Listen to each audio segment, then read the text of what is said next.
Tenemos que terminar con toda la resistencia. ¡Vamos! Ellos, no les dejéis reaccionar. Rojos, a ver si aprendéis a disparar.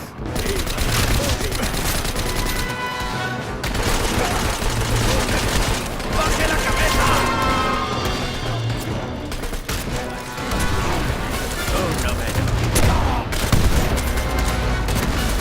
¡Te cubro! Por supuesto, camarada. ¡Por la bizarra!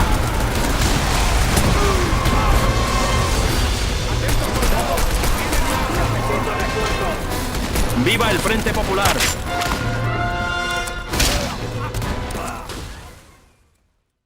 It's crazy how little focus the Spanish Civil War gets in recent memory.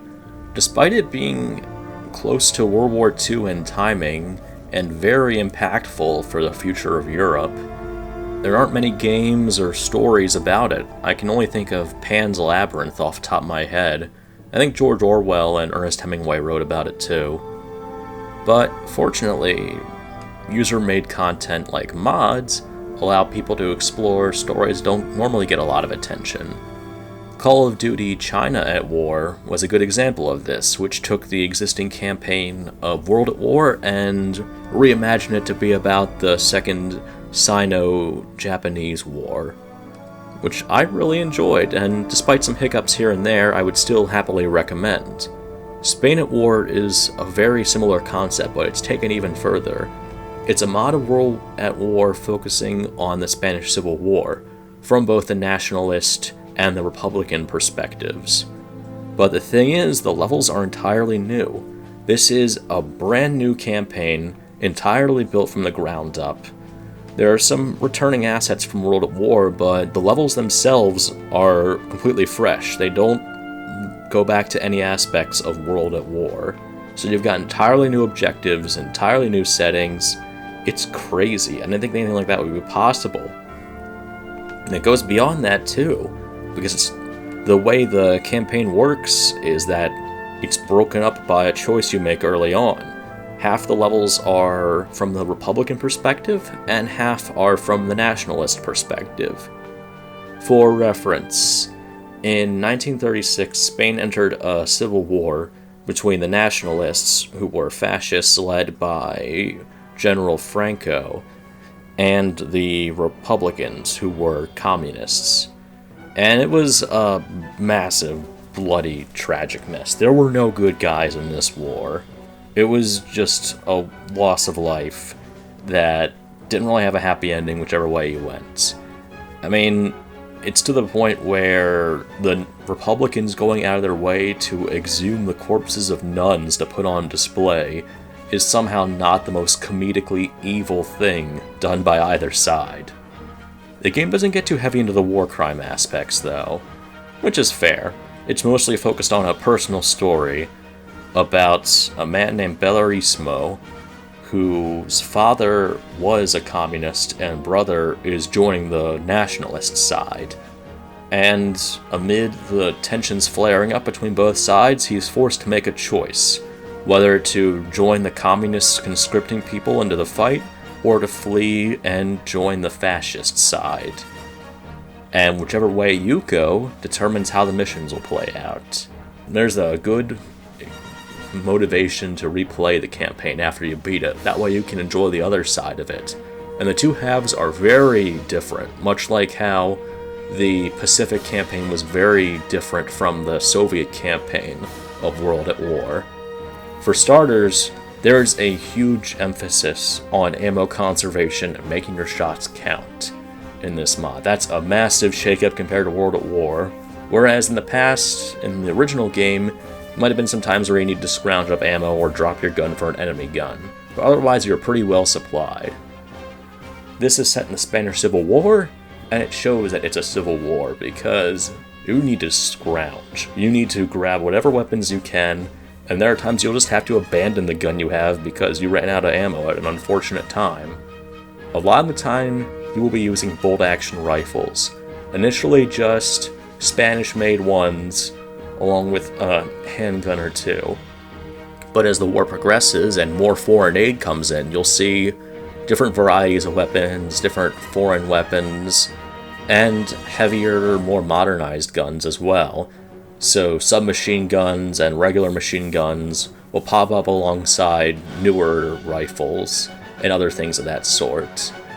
It gives a sense of progression, because in the early game, you're very much just part of a militia with some old bolt-action rifles that are at least 20 years old. And by the end of it, you're grabbing modern Russian MGs and other stuff, whichever way you go. There's a thrilling sense of progression, and it also ups the difficulty as things progress. But with that comes the fact that your character is not a trained soldier. This isn't like World at War, where at least Dmitry Petrenko or Private Miller, at least they had some training. You're just a guy who was plucked off the streets or forced to run from enemy forces. Your character struggles with guns, and it shows.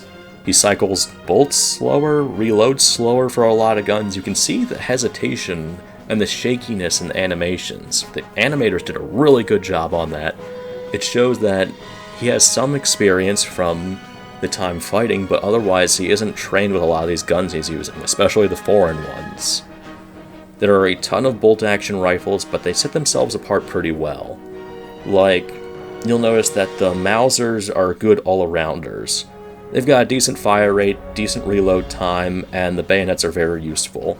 They're also good for hip firing. The Mosin, however, has a quick reload time, but its hip fire spread is very bad. And trust me, you're going to need to be good at hip firing. With so many bolt-action rifles going around and very few pistols or other things of that sort, you're going to need to work on your aim carefully. Every shot counts, and that makes it all the more satisfying when you can push through enemies. Corre peligro. Hay que darse prisa.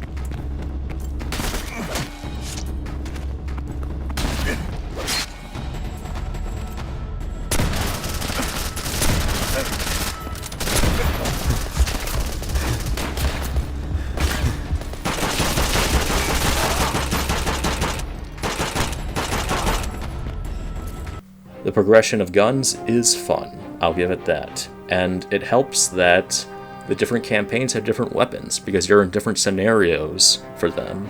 So for instance, on the Republican side, there's a level where you're fighting against Italian volunteers, who are carrying Carcano rifles and Beretta machine guns.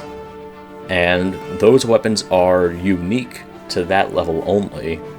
Whereas on the Nationalist side, there's a section in the late game where you're fighting against French volunteers, and they have Lebel rifles, along with some Hotchkiss machine guns.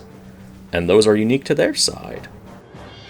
There's payoff to the different factions and different alliances being built up, with the different fascist nations aiding the Nationalists, and both Allied and Communist nations trying to aid the Republicans.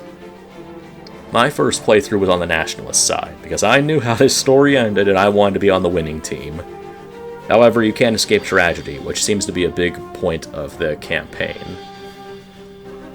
Belarismo ends up joining to fight alongside his brother and to escape the Communists on the Nationalist side. And it plays more like a traditional Call of Duty campaign, because you are on the winning team. You're able to take territory, claim land, gradually fight your way through enemies. There's an element of tragedy to it, though. You're fighting through these beautiful places that used to be homes, and they used to be wonderful cities that are just being ravaged by war. And by the end, you're kind of left just wondering if it was even worth it in the end. I mean, yeah, you took control of Spain, you kicked out the communists, but congrats. You now have fascists running the country, which is like trading one devil for another. The Republican side is where things get interesting, because I don't think any Call of Duty has done a game where you're on the losing side, and this tackles that surprisingly well, in that you'll make these heroic, valiant charges, you'll take territory, you'll plant the flag on some old fortress in the name of the Republican side, but then you'll be driven out, or you'll be facing overwhelming numbers, or you'll just get wounded during combat. The feeling of just the world crashing down around you as you're trying to do these heroic moments keeps happening. There's no relief on the Republican side because you just keep getting trounced. And a nice detail is that there are radios hidden around the Republican campaign, where if you activate them, you'll hear these propaganda broadcasts where the Republican leaders will be bragging about their victories over the Nationalists and the impending victory of their side, when on the ground, you know very well the opposite is happening. It's a mess. La guerra ha entrado en su última fase. Signo evidente de ello son los bombardeos criminales del enemigo sobre Madrid y sobre pueblos indefensos y desguarnecidos. El fascismo y sus mercenarios defensores se debaten en la más impotente desesperación. Su bárbara consigna de España nuestra o de nadie la están poniendo en ejecución. Sort of like what George Orwell said about the war, where people would celebrate battles that had never been fought and cheer on victories that never happened. I'd imagine that was deliberate inspiration from his own writing. Both stories are fascinating and they kind of end on tragic notes. But getting back to the choice on which campaign you want to go with, this mod is also unique in that it features choices, sort of like how Black Ops 2 did it, that impact the story, though the scale varies depending on where the choice is here. On the Nationalist side, for instance, you're given a choice as to whether or not to spare a communist soldier who spared your life early in the campaign. And there were some bugs with that, admittedly. I discovered that being too quick actually breaks the triggers for that scene. But in a way, it was kind of fitting that I was just so blinded with determination to get it done that I didn't realize who I just shot in the face until the game told me who that was. And I was like, man. The Republican side has more choices, like whether you're going to report deserters to your superior officer, or later on in the game, if you're going to continue to fight for Spain, or if you're going to flee to France, when it becomes clear that the Republicans cannot win. And that choice actually impacts the ending of the game, and what happens in the end. As far as I can tell, the Nationalist campaign has one ending, but the Republican one, it seems like it veers off depending on whether you choose to stay and fight, or whether you choose to flee. And I don't want to spoil the flee ending, because it's a fantastic experience, and I would highly recommend you go into that blind, but it's a refreshing throwback to World at War. That's all I'll say.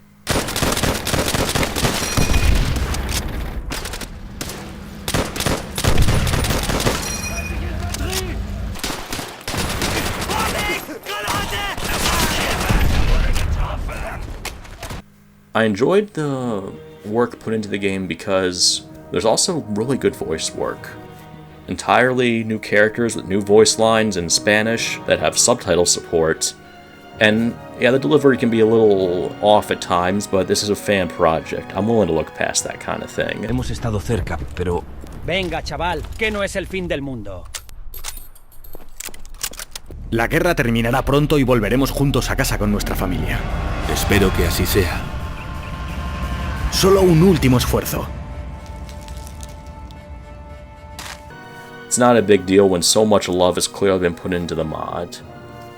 The characters are unique, the story's cool, I like how there are collectible bits of history that pop up. There are letters and newspapers and things of the sort that you can collect around the campaign, and then they gradually tell more of the stories of the people who fought in the war, and things they encountered. I found about 10 or so in my playthrough, and I'm sure if I dug around deeper I'd find more. But they reminded me of the Intel collectibles from the Black Ops campaign, where they also kind of painted a background of what was going on in the campaign while you were doing your thing. And to top all of that off, there's support for multiplayer with bots, and support for zombies mode, which means you are up against Francoist and communist Spanish zombies, almost like Resident Evil 4 or something, with 2 custom maps included with the game, and both of them have the mystery box, perk machines, power. They don't have Pack-a-Punch, but they've got barriers to open up, they've got different weapon buys that you can get, all built around the existing guns of the campaign. It's cool! I had a lot of fun playing the zombies mode. I did not expect it. because I don't think China at War had that, so I kind of just assumed it would be like, okay, all the effort was put into the campaign, and they'll just put multiplayer and zombies on the wayside. But no, they apparently focused on every aspect of the game. I did not play multiplayer, because admittedly I didn't go into it for that, but it looks promising. And I'd imagine that it was also a fantastic experience, if it's anything like the campaign, and if it's anything like zombie mode. Both of them were a ton of fun. My critiques about it would be about the animations and about the pacing of it. If you're wondering if grenade spam is still a factor in this, it is. ¡Vamos, compañero! ¡Vienen hacia aquí! Por aquí, compañero. Sígueme. ¡Granada! ¡Granada! ¡Aléjense de ella! ¡Al suelo! You will still get bombarded with grenades even on easier difficulties.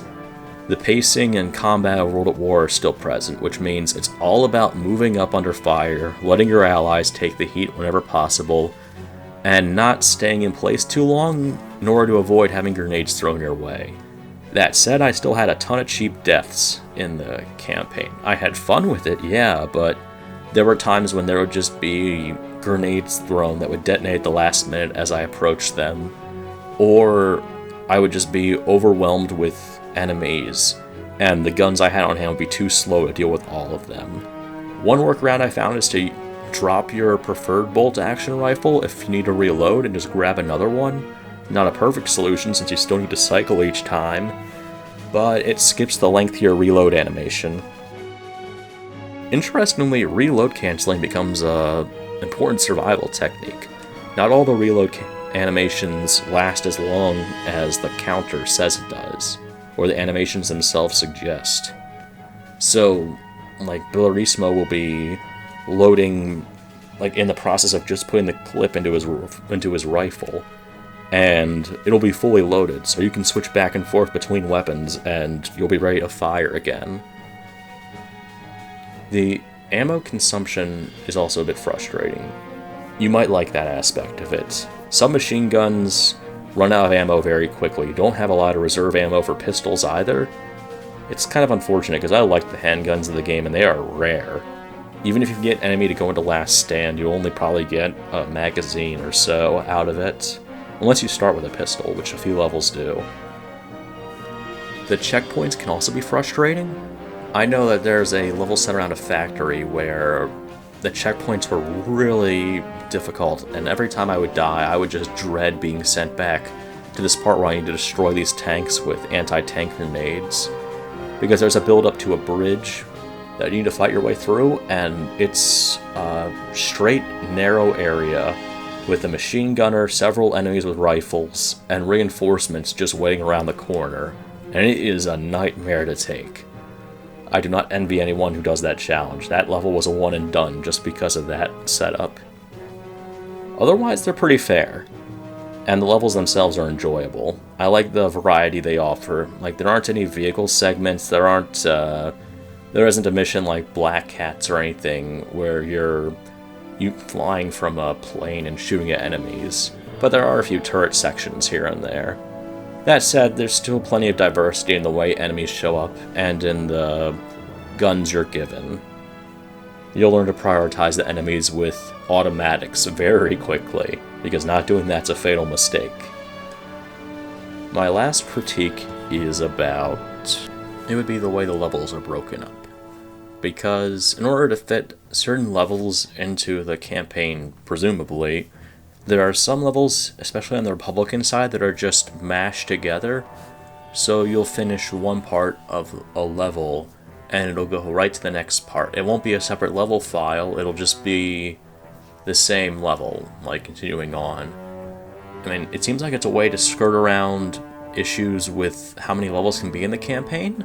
The big issue is that it makes it tougher to revisit these levels without replaying the original and getting that far to replay them.